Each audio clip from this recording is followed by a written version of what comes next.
So hello guys, welcome back to the channel, welcome back to the engineers by chance. DIY project जो है third DIY project है। तो ये Excel 100 पे है, आप तरह दिखा दें एक्सेल 100 ठीक है।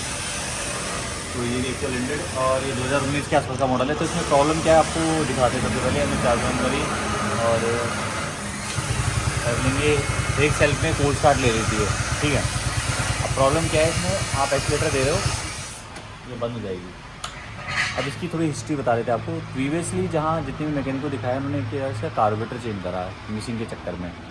तो कार्बोरेटर चेंज करने से मिसिंग गई नहीं, ठीक है। गाड़ी गर्म नहीं, थोड़ा सा आपका कंप्रेशन से ही बना देती है, तो मिसिंग थोड़ा कम करती है, पर तब भी हल्का हल्का करती है।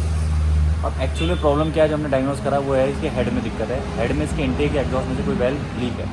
अब वेल्व के टेंडेंसी क्या है, जब गर्म हो जाता है तो वो नरम हो जाता है, तो वो सील करने लग चालू कर देता है आपके हेड की जो आपका कंप्रेशन है। और जब कोल्ड स्टार्ट में जब वेल्व आपके ठंडे होते हैं तो कंप्रेशन नहीं कर पाते, तो आपका कंप्रेशन रिलीज़ होता है, तो गाड़ी आपकी मिस मारती है, ठीक है। तो अभी इस इंजन को हम ज़रा डायग्नोस हमने कर लिया है, इसको खोलते हैं, इसको बाहर निकालते हैं, फिर आपको स्टेप बाय स्टेप बताते हैं।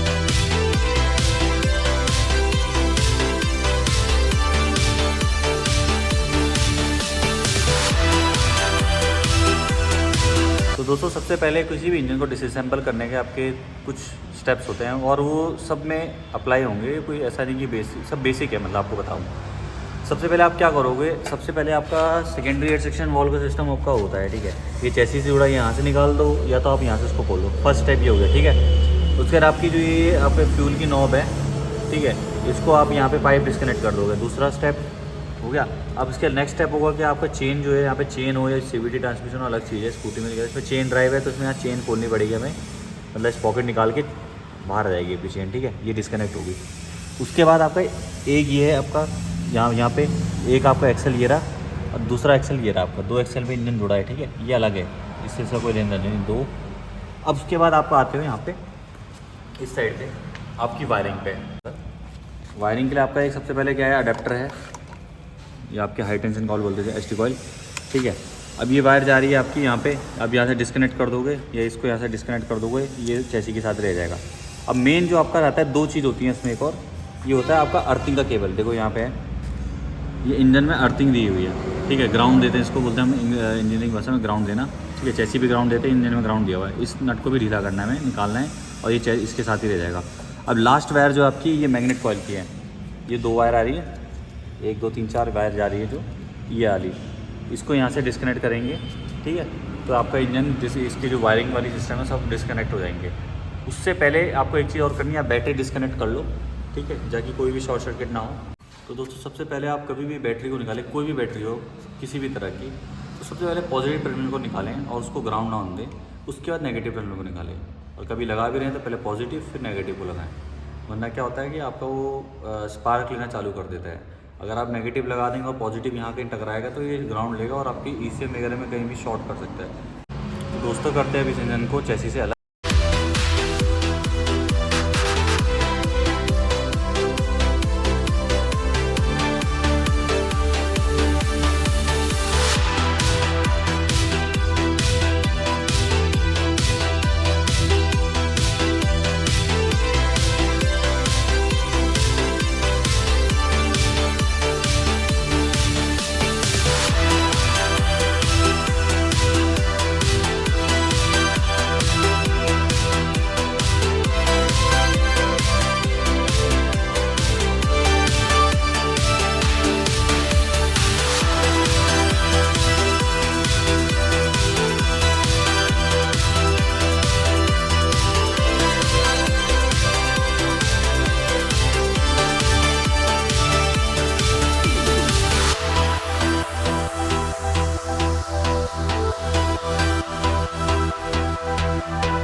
दोस्तों, हम जब वायरिंग को डिस्कनेक्ट कर रहे थे इंजन से, तो हमने एक चीज़ और देखी। मे भी देखो ये पॉसिबल है, ये भी हो सकता है इसका कारण मिसिंग का।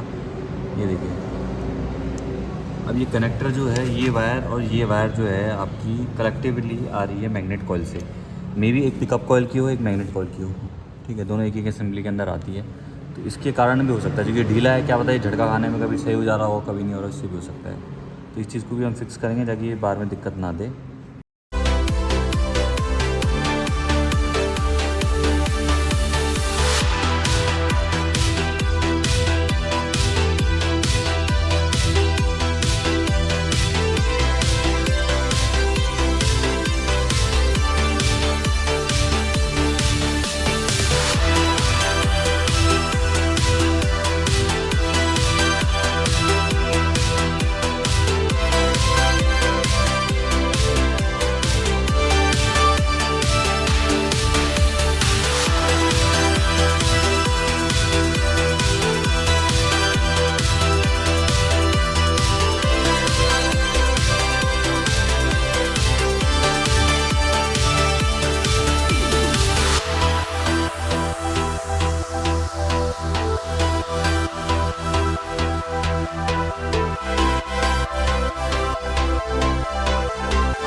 हमने इंजन को डिसअसेंबल कर दिया है पूरा, जैसे से अलग कर दिया है।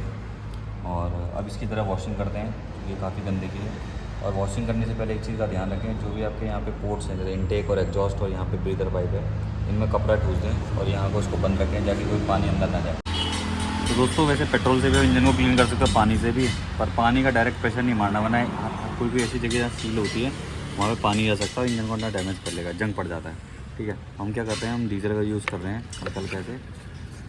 और उसके बाद एक जो हमारा प्रेशर वॉश है उसमें फुहारा हल्का हल्का मारेंगे और उससे सब आपका क्लीन हो जाएगा।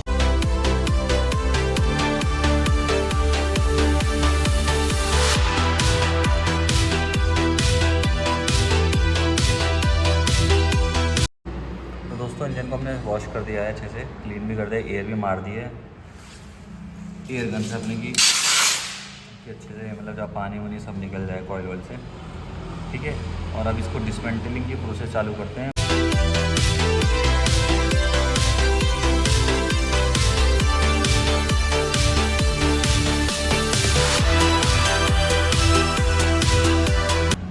तो दोस्तों इंजन ज़रा चला नहीं है, तो अभी देख रहे हो इंजन में देखो कोई वैसे वेयर आउट नहीं है, रोलर में बिल्कुल खरोच के निशान भी नहीं है, बिल्कुल चमका हुआ है। और हमने रिसेंटली उन्होंने जो हमारे कस्टमर उन्होंने बोला था इसका ऑयल चेंज कर दो, तो हमने इनको बताया था कि इसमें ये दिक्कत है, कार्बोरेटर से प्रॉब्लम ये नहीं आएगी, इसका मे भी हेड में दिक्कत हो सकती है, वेल लीक हो सकती है। तो उन्होंने बोला नहीं हम कार्बोरेटर मैंने बदला दिया, अभी गाड़ी से चल रही है, तो वो कर दी ऑयल चेंज। तो हमने मोबिल का ऑयल यूज़ करा था, देखो अभी भी बिल्कुल साफ़ है।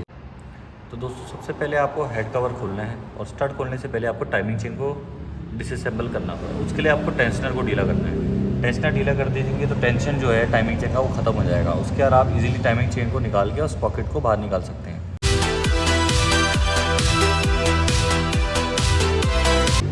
तो दोस्तों अभी तक हमने डायग्नोस बहुत चीज़ें करी इंजन में, तो आपको एक चीज़ और बता दूँ कि हमारा इंजन अभी टाइमिंग हमने इसकी TDC में मिलाई हुई है, मतलब ये कंप्रेशन स्ट्रोक में। यहाँ पे आप लाइन देखिए, यहाँ पे लाइन है बिल्कुल, ये लाइन वर्टिकल बिल्कुल लाइन है, यहाँ पे डॉट ऊपर है। और अभी मैं आपको दिखाऊंगा, देखो यहाँ पे कैम हल्की घूम रही है, पर यहाँ पे रॉकर को कोई पुश नहीं कर रही है, इसका मतलब आपकी कैम न्यूट्रल पोजीशन में अभी TDC में है। ठीक है, पिस्टन और कंप्रेशन स्ट्रोक में। अब यहाँ पे आप देखिए तो यहाँ पे हल्की सी फ्री प्ले लग रही है, बिल्कुल बॉटम में हल्की सी, आप यहाँ देख पाओगे तो आपको ये देखिए एग्जॉस्ट में, चलो इतनी चलती है, छोटे इंजन है तो एग्जॉस्ट को आपको दिखा दिया है। अभी देखिए इनटेक में बिल्कुल भी इसकी फ्री प्ले नहीं है, इतने से गाड़ी का इंजन ढंग से ऑपरेट कर ही नहीं पाएगा, मिसिंग करेगा बार बार। टाइमिंग के लिए आप देख पा रहे हो यहाँ T का मार्का है, इस एरो से मैच करना है, यहाँ पर T होगा। टाइमिंग मिलाने के बाद आपको एक फील होगा कि आप आगे पीछे से करेंगे तो हल्का मूव करेगा बढ़िया करके, और यहाँ पे कोई मूवमेंट नहीं आएगी, इसके पुश रॉकर पुश नहीं होंगे कैम से। ठीक है, ये इसको मार्क कर दिया है, बिल्कुल अलाइन हो गया है, ये हमारी टाइमिंग है। और एक चीज़ और हमने जो अभी डायग्नोस करी इसको खोलते हुए, यहाँ पे आप देख पा रहे होंगे इस जगह, तो ऐसा लग रहा है जैसे कि जो ये इसकी कॉइल हैं ये कटी हुई हैं। यहाँ देखिए अब ये उतनी नहीं कटी हैं पर हल्की हल्की कटी हैं। इसकी वजह से मुझे लगता है कि कभी कभी जो कारी करंट नहीं दे रही है, कम करंट बना रही है या मिसिंग मार रही है, मे बी ये भी कॉज हो सकता है। और ये कॉज इसलिए हो गया क्योंकि फिजिकल हमें डैमेज दिख रहा है इसमें। यहाँ देखिए इसके तार टूटे हुए हैं।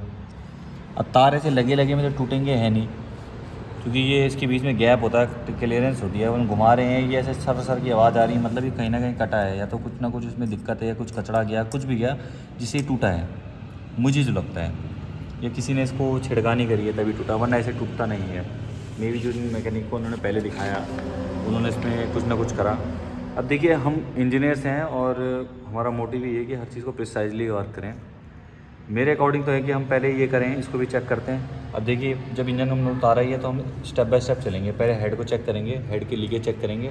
हेड की लीकेज चेक करने के बाद हम ब्लॉक को देखेंगे, ब्लॉक में पिस्टन का गैप ज़्यादा है कम है, या पिस्टन ब्लॉक में ढीला तो नहीं, जैसे R15 और आपने एक्टिवा 125 की DIY प्रोजेक्ट देखा था, उसमें पिस्टन में प्ले थी। अगर वो प्ले होगी तो हम डेफिनेटली इसको रिवोर करा के यूज़ करेंगे। क्यों? क्योंकि अभी नया इंजन है, 8-6 हज़ार में तो कनेक्टिंग रोड जाती भी नहीं गाड़ी को, क्योंकि ऑयल था इसमें, सिक्का नहीं चला था इंजन। बाकी ये गैसकेट वगैरह ये जो है इसकी ये चेंज कर देंगे, क्योंकि ये हार्ड हो चुकी हैं और ये लीकेज का कारण बन सकती है, और लीकेज कर भी रही थी।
तो दोस्तों हमने हेड को निकाल दिया है, रॉकर ये रेस के बिल्कुल ब्रांड न्यू कंडीशन में है, कोई इसमें वेयर टेयर नहीं दिख रहा आपको, हल्के से खरोच भी नहीं दिख रहा है हमें। और आप ये देख रहे हो, आप गौर से देखिए, ये जो वेल्व है ये हमारा इनटेक का है। अब आपको कैसे इनटेक का है, यहाँ पे हमेशा देखो इनटेक में कभी कार्बन होगा नहीं, ठीक है, इनटेक में कभी कार्बन होता नहीं है, ये इनटेक है, ठीक है, आपको जानने के लिए बता रहा हूँ। बाकी इनटेक का वेल्व हमेशा बड़ा होता है 2 वेल्व इंजन में, जिसमें 2 वेल्व होते हैं आपके, एक इनटेक के लिए एक एग्जॉस्ट के लिए होता है। एग्जॉस्ट का वेल्व ये रहा, और एग्जॉस्ट का वेल्व आपका हमेशा जो पोर्ट होगा वो काला होगा यहाँ पे, ये देखिए, और इसमें ऐसे खाँचा सा बना होगा।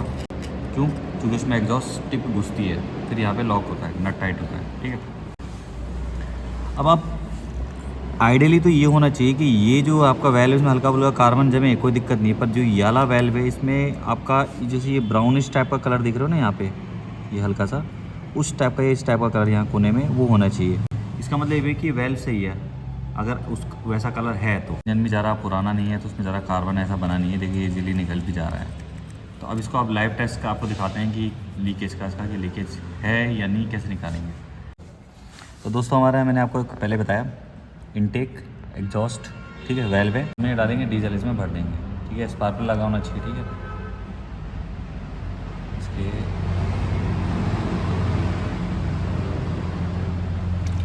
ठीक है, अब मैं हल्के से हवा मारूंगा, अगर यहाँ पे बल्बले उठे इसका मतलब यहाँ से लीकेज है।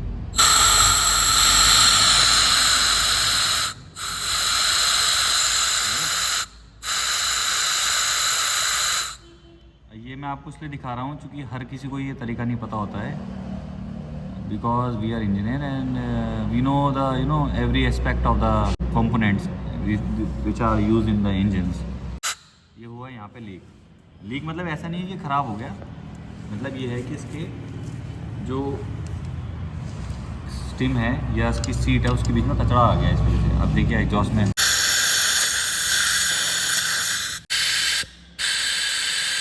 एग्जॉस्ट सही है। तो दोस्तों ये इसकी कैम शाफ्ट है और बिल्कुल ब्रांड न्यू है, कोई इसमें खरोच नहीं है, कोई वेयर नहीं है, बिल्कुल स्मूथ है, इवनली आपकी चली है ना, इन प्रॉपर कोई डिफेक्ट नहीं है। ये बिल्कुल चमका हुआ हेड है हाँ, इसकी मैंने जो बताया आपको, इनटेक का वेल लीक है और एग्जॉस्ट का वेल लीक नहीं है। पर ऐसा होता है कि हम दोनों को ही लैपिंग करवा के इसी वेल को यूज़ करेंगे। तो दोस्तों हम इसमें वेल्व सील चेंज करेंगे और आपके जो वेल्व्स होते हैं वो अभी इसकी जो थिकनेस है यहाँ पे इसकी टिप की वो सही है यहाँ पे, तो इसको हम रीयूज़ कर सकते हैं, ज़्यादा चले भी नहीं हैं। ठीक है, ये तो आपका एग्जॉस्ट का है, ये इनटेक का है। ठीक है, इसको हम ये यूज़ करेंगे, वेल्व सील नहीं डालेंगे, इसकी लैपिंग करवाएंगे दोबारा, फेसिंग नहीं कराएंगे, फेसिंग सही है। हल्का सा इसमें यहाँ पे जो मेटल वाला इनके पास ब्रश होता है वो मरवा के साफ़ करवाएंगे, पोर्ट साफ़ करवा देंगे इंटे और एग्जॉस्ट के। ठीक है, हेड में तो इतना ही काम होगा, इसके अलावा और काम नहीं होगा। अब ज़रा पिस्टन को देखेंगे। पिस्टन में मुझे हल्की प्ले दिख रही है क्योंकि ये हिल रहा है। यहाँ पे अगर आप पॉइंट आउट करेंगे तो आपको हिलते हुए दिखेगा, ये देखिए। तो मैं इसका रिस्क ना लेते हुए इसमें मैं सोचा अगर पिस्टन रिंग मुझे अलग से मिल जाती तो ठीक, वरना रीबोल करवाना पड़ेगा मुझे। 0.25 mm ओवर साइज़ कराना पड़ेगा।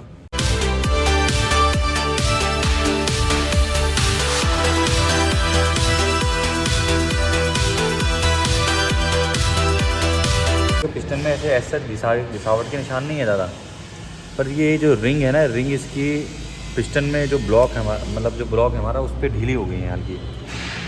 अब देखिए ब्लॉक में निशान नहीं होता तो हम ये कर सकते हैं कि ये बिल्कुल आप देख रहे हो चमका हुआ है, क्रॉस बोरिंग के निशान भी नहीं हटे अभी। तो मतलब ये कर सकते हैं इसमें, अगर हमें अच्छी कंपनी की रिंग मिल जाए इसमें स्टैंडर्ड साइज़ जो इसमें आता है 00 नंबर का पिस्टन, तो हम उसको रीयूज़ करके इस पिस्टन को, मतलब ब्लॉक किट को सेव कर सकते हैं, पैसे भी बचेगा कस्टमर का और गाड़ी भी स्मूथली स्टार्ट होती है। फिर रामा करने की ज़्यादा ज़रूरत नहीं पड़ती है। ठीक है, कंपनी बोर है तो एक बार देखते हैं मार्केट में मिलता नहीं मिलता, और फिर आपसे आगे सब लेथ वर्क का और जो भी चीज़ें ख़राब हैं इसकी, हेड सिलेंडर, हेड कवर की गैस्केट ये बदलेंगे हम, ये हार्ड हो गई है बहुत। ठीक है, और आपकी पैकिंग किट चेंज करेंगे यहाँ से लेके ऊपर तक की, वॉल सील लेंगे, वॉल वही यूज़ करेंगे, बाकी बस इतना ही काम है। इसको लिपटाते हैं और मैग्नेट कॉइल जो है इसकी वो लेनी है हमने। तो दोस्तों हम इसका मैग्नेट कवर अब खोलते हैं। उसको निकालने के लिए हमें कूलर यूज़ करना पड़ेगा। ठीक है, इसको ढीला करो। लोग फूक पीट के भी निकालते हैं, उससे क्या है, पर ये क्रैंक की शाफ्ट जो होती है वो बेंड होने का दिक्कत होती है। ठीक है, इसको ढीला करा अंदर वाले को और इसमें चढ़ा दिया, थोड़ा आप चढ़ा दो।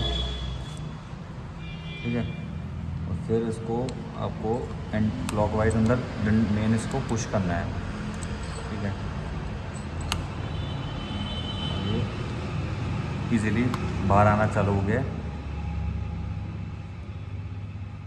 और ये आपका बाहर आ गया है। ठीक है, सोचने वाली बात यह है डायग्नोस करने की। So we are engineer, that's why we are do attention to detail and just check the every problem regarding to the engine. अब मुझे को जो लग रहा है ये डैमेज हुआ कैसे, देखो उसके कण भी गिरे पड़े यहाँ पे कॉपर के वायर के। ये मुझे जो लग रहा है किसी इसने पहले मैकेनिक ने देखा, जो इसकी पिन थी ये वाली, ये देखो। अब इसमें जो पेच है इसमें देख रहे हो तो ये घिसे हुए हैं, एक तरफ को टेपर हैं, 1 2 तीनों पेच। अब देख पा रहे हो यहाँ पे हल्की सी बेंड है। तो दोस्तों इसका हमने ऑर्डर दिया है, देखते हैं कब तक आती है। कोई अरेंज करते हैं, इसको चेंज करते हैं, बाकी आगे पिस्टन वगैरह रिंग वगैरह चेक करते हैं। तो दोस्तों हमने जो भी लेथ वर्क था वो करवा दिया है। अब क्या क्या करा आपको थोड़ा सा उसका डिस्क्रिप्शन दे देते हैं। जो ब्लॉक था हमारा वो अच्छी कंडीशन में था, ज़्यादा ये गाड़ी चली नहीं थी। तो इसका ब्लॉक के अंदर आप देख रहे हो बिल्कुल कोई निशान नहीं है। तो हम इसको यूज़ कर रहे हैं बिना रीबोलिंग। स्टैंडर्ड साइज पिस्टन जो उसका निकला था वो ये है। पिस्टन में ऐसे कोई डिफॉर्मेशन या कोई स्क्रैचेज नहीं है। तो उसकी टॉप 1 रिंग है और ये टॉप 2 रिंग है। तो इन दोनों में क्या था, आपकी घिसावट आ गई थी। घिसावट मतलब कि इवनली घिसी है पर पिस्टन ढीला हो गया था हमारा आपकी ब्लॉक की स्लीव में। ब्लॉक की स्लीव मतलब ये स्लीव जो होती है इसके अंदर पिस्टन चलता है उसमें। तो पिस्टन ज़्यादा चलने की गाड़ी 6000-7000 के आसपास चली है। तो पिस्टन देखो हमने क्लीन करा, एकदम इतना चमक गया, बिल्कुल नया, कोई बता नहीं सकता ये रीयूज़ कर रहे हैं। ये इसकी पिन में कोई घिसावट नहीं थी, पिन में वो यूज़ कर रहे हैं। और टॉप 1 जो टॉप 2 रिंग है उसका गैप ज़्यादा हो गया था, तो हम इसको चेंज कर रहे हैं। ऑयल रिंग धुआं नहीं दे रही थी, ऑयल एक्सपेंडर रिंग भी नहीं दे रही थी, पर हम इसको चेंज करेंगे, किट चेंज करेंगे पूरी। हम लाए हैं जेन्युइन TP गॉस कंपनी की, जो ये आपकी जब RX 100 के टाइम पे ये कंपनी उनको पिस्टन या रिंग वगैरह देती, प्रोवाइड करती थी। ओरिजिनल रिंग होती है, इसके अलावा तो चाइनीज़ आती है।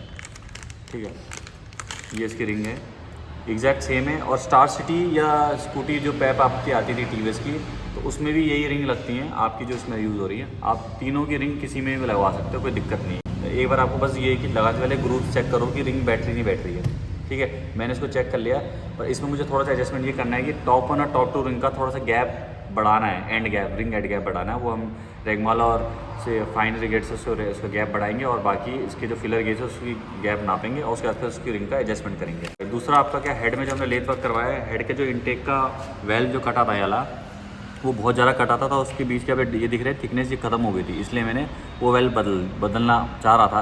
पर ये कि एग्जॉस्ट का ठीक था, पर सेट आता है इसका अलग नहीं आता, इसलिए हमने ओरिजिनल वेल्व जो थे कंपनी से आए थे वही वेल्व यूज़ कर रहे हैं। इसको लैपिंग करवा दी है, लैपिंग का काम सब कुछ हो गया है, ये साफ़ कर दिया है। इसकी वाल सील नहीं डलेंगी, कैम में कोई दिक्कत नहीं, ना कैम की बेरिंग में कोई प्ले थी, ना इसकी बुश में प्ले थी, आप देख रहे हैं, ना बुश में प्ले है, ना रॉकरों में कोई दिक्कत है। आपकी जो रॉकर है इसमें रॉकर बिल्कुल ब्रेड नहीं हुए हैं, रॉकर में कोई भी ऐसा वेयर आउट या प्ले नहीं है, ठीक है।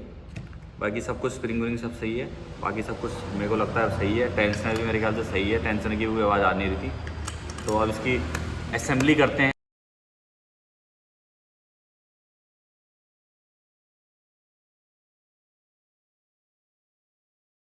तो दोस्तों हेड हमने असेंबल कर दिया पूरा, और रॉकर वगैरह इसके यहाँ पे एक स्टॉपर प्लेट होती थी, कैम को बाहर नहीं आती थी, वो चीज़ को भी लगा दिया है। बाकी हेड की वेल्व सील भी लगा दी है दोनों, इसके outer pin, rocker, followers, cam सब कुछ, ठीक है। वेल्व हमने वेल्व की जो आपकी लीकेज होती है वो हमने डबल बार चेक कर लिया, ठीक है, क्योंकि चेक करना ज़रूरी होता है। अब लेथ वर्क में आपने करवा दिया, लेकिन पर फिट करने से पहले एक बार ज़रूर चेक करें।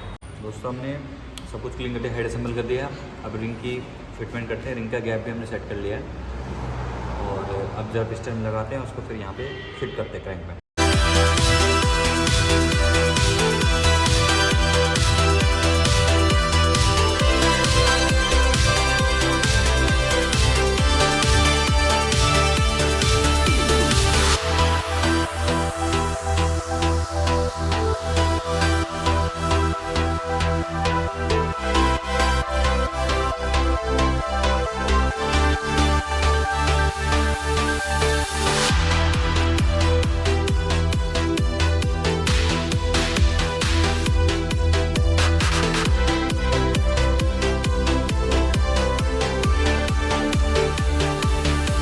दोस्तों हमने भी पिस्टन और ब्लॉक बैठा दिया है, रिंग का गैप हमने सेट कर दिया था, नीचे गैस्केट लगा दी है, ब्लॉक बैठा दिया है, आपका सीवी किट का गैस्केट लगा दिया है, इसको बोलते हैं कंप्रेशन हेड सिलेंडर गैस्केट, ठीक है। मेटल गैस्केट होती है, नीचे गिरती गैस्केट होती है। बाकी हमने सब कुछ डाउल पिन लगा दिया, साफ़ कर दिया, पिस्टन बैठा दिया है, यहाँ से टाइमिंग भी मिला दी है मैग्नेट लगा के, ठीक है, टी। बाकी अब हेड बैठाते हैं, हेड को बैठाने से पहले आप साफ़ कर दें इसको अच्छे से, कोई दिक्कत ना हो।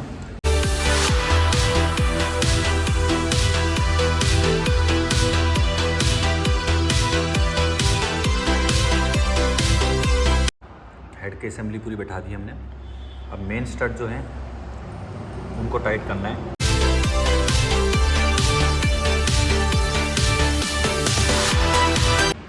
सबसे पहले आपको जो हेड के स्टड हैं उनको हैंड टाइट करना है, जैसे मैं कर रहा हूँ, जितना आप कर पाएँ क्रिस क्रॉस पैटर्न में करेंगे, और उसके बाद आप टॉर्क रिंग से यूज़ करेंगे। नॉर्मली जो आप स्कूटी से लेकर कोई भी गाड़ी लो R15 तक की, तो उनमें हेड के स्टड की जो स्पेसिफिकेशन है वो 20 से 25 न्यूटन मीटर टॉर्क की वैल्यू होती है, उससे ज़्यादा नहीं होती, उससे ज़्यादा बहुत ज़्यादा हो जाता है, मतलब 30, 35, 40 में स्टड ख़राब हो जाएंगे। तो हम इसमें 20 से लेके 25 Nm तक इसको टॉर्क लगाएंगे, और मैक्सिमम जो होगा 25 Nm तक होगा। क्रिस क्रॉस पैटर्न हम यूज़ करेंगे। पहले हाथ से मैं टाइट कर रहा हूँ ताकि बराबर हो जाए क्रिस क्रॉस पैटर्न में, 1, 2, 3, 4। तो दोस्तों हम यूज़ कर रहे हैं टॉर्क रेंज, इसकी रेंज है मिनिमम 5 न्यूटन मीटर से 25 Nm तक। तो अभी इसमें मैंने यहाँ पे सेट करा हुआ है न्यूटन मीटर में, आपका 0-0 लाइन जो मैच कर रही है 10 Nm के आसपास होगी, कर देना, वो मैंने कर दिया है। कभी भी आपको टाइट करना है तो आपको क्या करना है, ये लाइन ली, वैसे डिग्री के हिसाब से भी करते हैं, कभी हम आगे जाके फ्यूचर में जब इंजन बिल्ड करेंगे, परफॉर्मेंस बिल्ड, कि हमने आगे जाके इंजन बिल्ड करना है जिसमें हम परफॉर्मेंस रिलेटेड टर्बो चार्ज वगैरह करेंगे, तो इंजन को बहुत ही प्रिसाइज वर्क से ही हमें मतलब काम करके टाइट करना होगा, ठीक है। ऐसे करेंगे, धीरे धीरे लाएंगे, इसको लिया, इतना रहा, इतनी सीधाई पे छोड़ दिया, इसको अटकाया, इतना लिया, लगभग मैं बोल रहा हूँ 60 डिग्री के आसपास की बात कर रहा हूँ मैं। फिर परपेंडिकुलर बिल्कुल यहाँ पे लिया है, ठीक है। फिर 60 डिग्री तक ले गए और सीधा कर लिया। यही पैटर्न आपको फॉलो करते जाना है जब तक आपका टॉर्क रेंज आपको क्लिक की साउंड ना दे दे। यहाँ आपका टॉर्क लग चुका है। जैसे कि हम अभी लगा रहे हैं,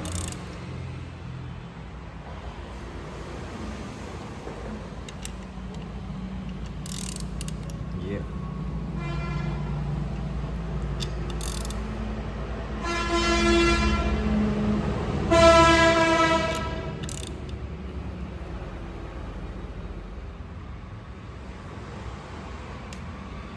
अभी देखो आपको क्लिक की साउंड आएगी।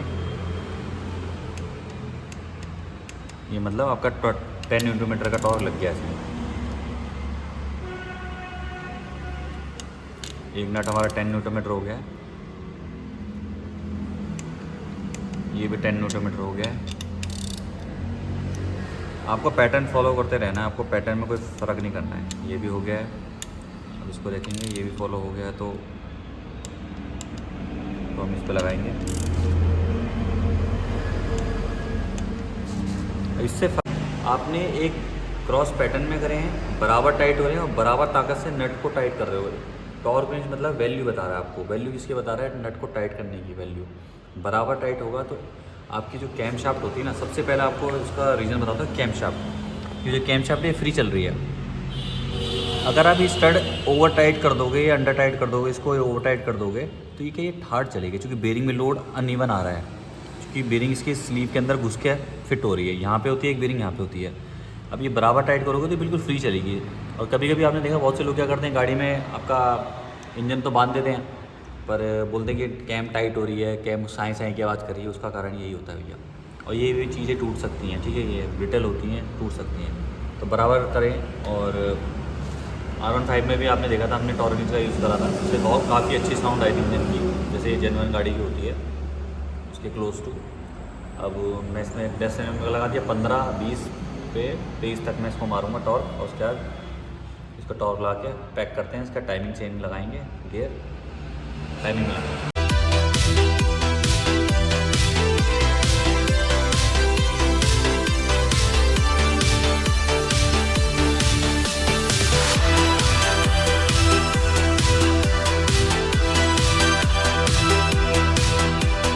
दोस्तों हमने इसका टाइमिंग गियर मिला दिया है, बिल्कुल परपेंडिकुलर है लाइन के, ये डॉट ऊपर है, ठीक है। कैम की पोजीशन भी सही है, इनिशियल पोजीशन में रॉकर कोई कुछ नहीं करती कैम, ठीक है। अभी हम इसमें लॉकटाइट ग्लू लगा रहे हैं नटों पे। ये हाई स्पीड में चलते हैं इंजन, ठीक है। इंटरनल लगभग 1000 RPM भी ये होगा गाड़ी का, तो मतलब एक मिनट में आपके 1000 रोटेशन ले रहा है इंजन, ठीक है। मैं इसमें लॉकटाइट ग्लू का हल्का सा उपयोग कर रहा हूँ, एस्ट्रल कंपनी का है मेरे पास, और उसको फिर टाइट करूँगा इसमें, ताकि ये कभी ढीला ना पड़े। तो दोस्तों हेड हमने लगा दिया, सब कुछ यहाँ पे अलाइन कर लिया। एक चीज़ और आपको बताना चाहता हूँ कि जैसे आप देखिए यहाँ पे मैंने इसको अगर मैं एग्जैक्ट सीधा कर दूँ तो ये बिल्कुल अलाइन हो रहा है, दिख रहा होगा आपको ना। अब आप सोच रहे हो यार ये तो यहाँ से टाइमिंग सही है ना, ठीक। अब यहाँ पर आप देखिए, यहाँ पर ये लाइन और ये लाइन, ये हल्का से वो नहीं हो रही है कि आपको लग रहा है कि थोड़ा पहले इसको यहाँ पे होना चाहिए। और उसको चेक करने का मैं आपको उसका रीज़न बताता हूँ कि ऐसा क्यों है। कि जब आपका टेंशनर नहीं लगाया और तब आप टाइमिंग मिलाएंगे तो आपका ये एग्जैक्ट सीधा दिखाएगा, और ये भी इस पोजीशन में आपने रख दिया जब इसका मैग्नेट को, यहाँ लाइन मैंने अलाइन कर लिया, ठीक है, यहाँ अलाइन हो गया है, तो ये आपको दिख रहा है वो हल्का सा झुका है अंदर, ये हल्का सा झुका दिखेगा। तो इसका कारण ये है कि हल्का सा झुकने का, जब टेंशनर यहाँ पे लगाते हैं तो टेंशनर चेन को पुश करता है। पुश करने की क्या वजह से है कि ये चीज़ थोड़ी आगे को शिफ्ट हो जाती है। फिट की एडजस्टमेंट कर रहे हैं with the help of filler gauge, incise company का फिलर गेज करते हैं, काफ़ी अच्छी कंपनी है, ठीक है। इसकी एडजस्टमेंट करते हैं और लगभग इतना एडजस्टमेंट करेंगे कि ज़्यादा टाइट भी ना हो, ढीले भी ना हो, क्योंकि नया हेड में हमने नए वायल ग्राइंड कराए हैं, तो एक बार ढीले होते हैं और इंजन को थोड़ा रमा भी करेंगे, मतलब तो हम थोड़ा सा ठीक ठाक इसको रेंज में रखते हैं और सेट करके फिर आगे मिलते हैं आपसे। तो दोस्तों अभी हम कर रहे हैं थोड़ा इंजन को प्री लुब्रिकेशन। हेड में ऑयल चढ़ने में काफ़ी थोड़ा सा टाइम लगता है, अप्रॉक्स 5 से 6 सेकंड आजकल मॉडल इंजनों में। तो हम प्री लुब्रिकेशन कर रहे हैं ताकि जिस टाइम पे ऑयल प्रेशर बने उससे पहले ये चीज़ें वेयर आउट ना हो, चूँकि हेड जो होता है आपका काफ़ी हाई स्पीड में काम कर रहा होता है। कैम रॉकर ये चीज़ें हैं, ये घिसे ना। आप यहाँ पे थोड़ा टिप्स में डाल सकते हैं, स्प्रिंग में डालिए, यहाँ पे डालिए, ठीक है, यहाँ पे डालिए आप। बाकी मैं इंजन को घुमाता हूँ और मेरा फ्रेंड मेरी मदद करेगा उसको लुब्रिकेट करने में। इसको घुमा रहे हैं। इससे एक और चीज़ का पता लग जाता है कि आपके इंजन की टाइमिंग सही है नहीं है, इंजन के वेल्व आपका कंप्रेशन बना रहे हैं नहीं बना रहे हैं। तो जैसे मैं घुमा रहा हूँ बढ़िया करके तो लुब्रिकेशन हो जाएगा, इंजन भी स्मूथ हो जाएगा। और टाइमिंग का भी पता चल रहा है कि टाइमिंग सही ही नहीं है, ये कहीं अगर टकराने की आवाज़ आएगी तो मैं पता चल जाएगा टाइमिंग आउट है। तो अभी हम जिक का ऑयल डाल रहे हैं इसमें, 20W40 मिनरल ऑयल यूज़ कर रहे हैं और ये कोरियन ब्रांड है और बाहर देश में काफ़ी चलता है।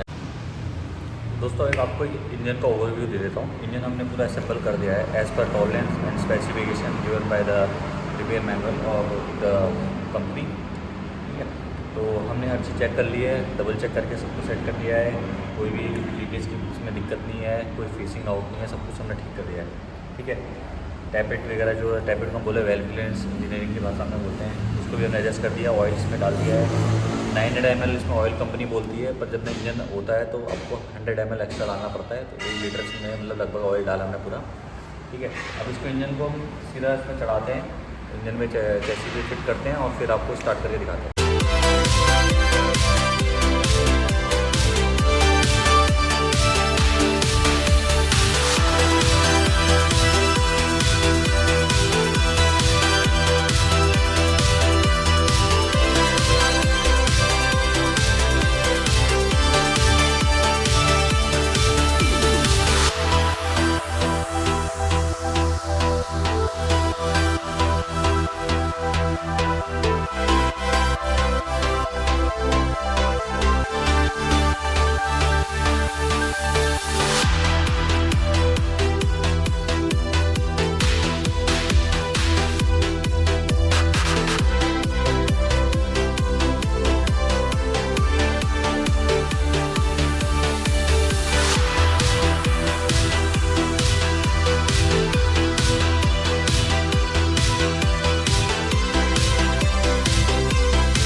हमने ऑयल पूरा डाल दिया इसमें। ऑयल का भी टॉपअप देख लिया कि ऑयल कितना हुआ है, ठीक है। 1 लीटर के आसपास ऑयल डाला है, 900 ml कंपनी रिकमेंड करती है, पहले ही आपको बताया मैंने।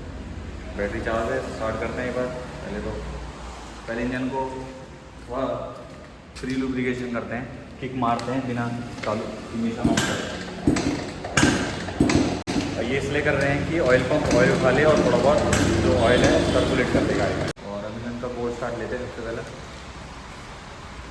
किक मारेंगे, सिलेंडर दिखाते हैं। अगर कंबशन सही नहीं हो रहा था तो आपकी ब्लू फ्लेम नहीं आएगी। जब कंबशन अच्छा होता है ब्लू फ्लेम आती है।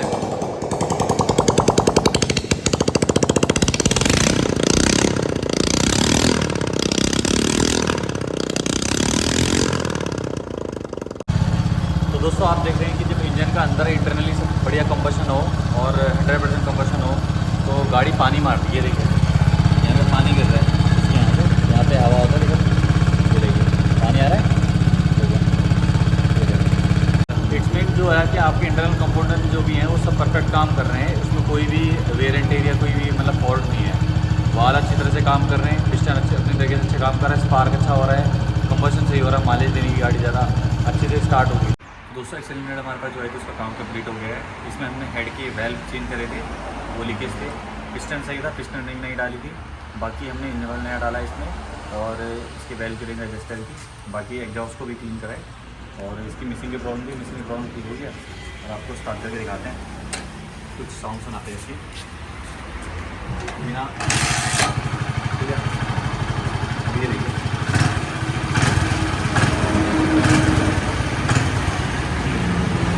ये भाप भी मार रही थी आपको, थोड़ा वीडियो में पहले क्लिप दिखाई दी आपको। और यही था इस वीडियो में। ऐसे ही DIY प्रोजेक्ट के लिए इंजीनियर बाय चांस को सब्सक्राइब करें और सपोर्ट करें।